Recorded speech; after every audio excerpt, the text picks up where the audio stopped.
سوال: سفر اور میکے میں خاتون نماز مکمل پڑھے گی؟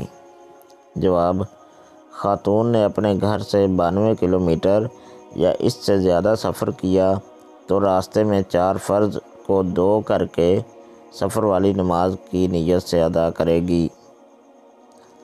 جہاں اتنا سفر کر کے گئی ہے وہاں 15 دن سے کم رہنے کا ارادہ ہے تو بھی قصر کرے گی، یعنی مکمل نماز نہیں پڑھے گی، اور اگر 15 دن سے زیادہ رہائش کا ارادہ ہے تو پوری پڑھے گی۔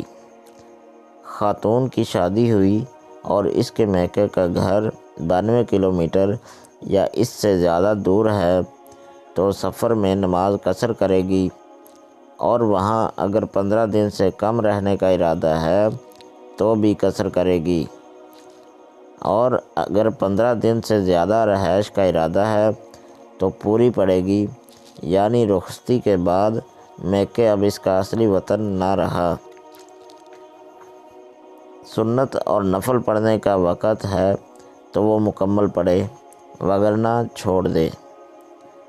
کنز الدقائق میں ہے، اقامت اور سفر میں اصل کی نیت کا اعتبار ہوگا، نہ کہ تابع کا، جیسے بیوی، غلام اور لشکری تابع ہوتے ہیں۔ سوال: دلہن کے لیے نماز کا حکم نیز نمازیں قضا کرنے کی سزا بیان کیجیے۔ جواب: ہمارے ہاں اکثر شادی بیاہ کے موقع پر نماز کو ترک کر دیا جاتا ہے۔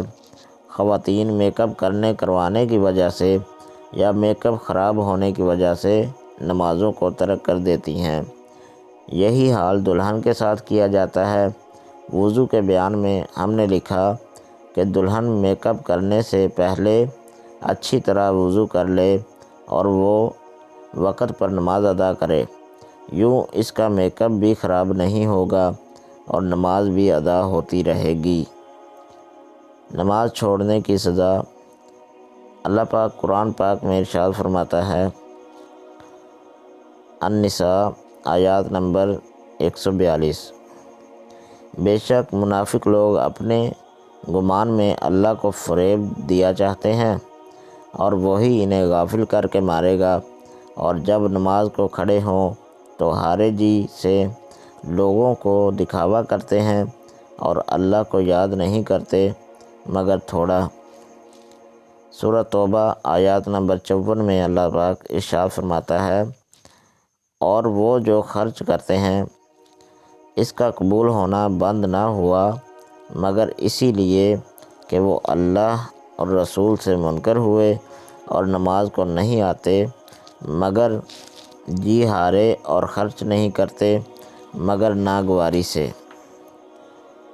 حدیث پاک میں ہے، رسول اللہ صلی اللہ علیہ وسلم نے فرمایا، منافقوں پر فجر اور عشاء کی نماز سے بھاری اور کوئی نماز نہیں ہے، اور اگر وہ جانتے کہ ان میں کیا فضیلت ہے تو گھٹنوں کے بل گھسیٹتے ہوئے بھی حاضر ہوتے۔